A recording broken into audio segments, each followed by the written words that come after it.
రాష్ట్రంలో సుమారు 130-140 సంవత్సరాల క్రితం జరిగినట్టు విషయం. 1870-80 ఆ ప్రాంతాల్లో 150 సంవత్సరాలు అనుకోవచ్చు.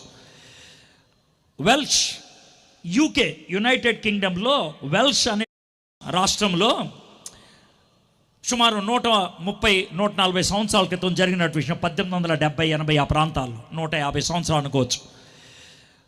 వెల్ష్ యూకే యునైటెడ్ కింగ్డమ్లో వెల్ష్ అనేది ఒక దేశం, చిన్న దేశం. ఆ దేశం నుంచి మిషనరీలు వచ్చారు అస్సాం ప్రాంతానికి పరిచయం చేయడానికి. ఆ టైంలో అస్సాం ప్రాంతంలో నరమాంస భక్షకులు ఉండేవాళ్ళు, హెడ్ హంటర్స్ అనేవాళ్ళు. అందుట్లో ఒక జాతి పేరు గరో జాతి పేరు. ఆ గరో జాతి మధ్యన ఒక మిషనరీ పనిచేస్తూ ఉంటే ఆయన్ని తరివేశారు, వెళ్ళిపోయాడు. కానీ ఆయన పరిచయం చేసినటువంటి ఆ కాలంలో ఒక కుటుంబాన్ని ప్రభావితం చేయగలిగాడు. అతని పేరు నాకసెంగ్. ఒకే ఒక అతను నాకసెంగ్, అతన్ని ప్రభావితం చేయగలిగారు. అతను యేసు ప్రభుని సొంత రక్షకుడిగా అంగీకరించాడు. తను, తన భార్య, తన 2 పిల్లలు.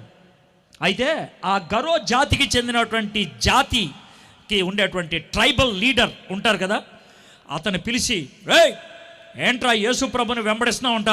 అవును సార్ నేను వెంబడిస్తాను అని అంటే, రేయ్ ఈ నీళ్ళు తగలబెట్టేంట్రా అన్నారు. తగలబెట్టేశారు. అప్పుడు పాట పాడటం మొదలుపెట్టాడు. నీ యేసుని వెంబడింతును అని పాడటం మొదలుపెట్టాడు. ఆ తర్వాత రేయ్ వీళ్ళ కొడుకుల్ని చంపేండ్రా అని అన్నారు. బాణవేసి కళ్ళెదురుగా కొడుకులిద్దరిని చంపేశాడు. నాతో ఎవరు రాకపోయినా నేను యేసుని వెంబడిస్తా అని చరణం ఎత్తుకున్నాడు. తన భార్యను చంపేశారు. నా వెనుక లోకాశల్, నా ముందు సిలువ, నా దేదారి అని పాడుకుంటూ వెళ్ళిపోయాడు. ఇంకేం చేయాలో అర్థం కాక నాకసెంగ్ని చంపేశారు.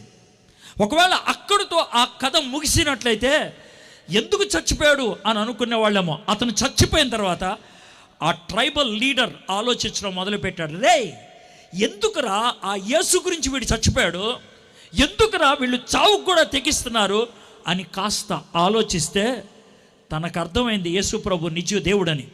ఆ రోజున ఆ జాతి మొత్తం యేసు ప్రభుని సొంత రక్షకుడిగా అంగీకరించాడు. ఒకడు ప్రాణం పెడితే అనేక మంది తన వైపు తిరగడానికి సాధ్యమైంది. యేసయ్య ఈ లోకములోకి నరుడుగా రావడానికి ఒక వ్యక్తి చావుకి తెగించాడు. ఆయన చచ్చిపోలా, చావుకి తెగించాడు. ఈరోజు ఈ క్రిస్మస్ వర్తమానం ప్రపంచం అంతా అందుబాటులోకి రావాలంటే చావుకి తెగించేటువంటి వ్యక్తులు కావాలి. చావుకి తెగించేటువంటి వ్యక్తులు.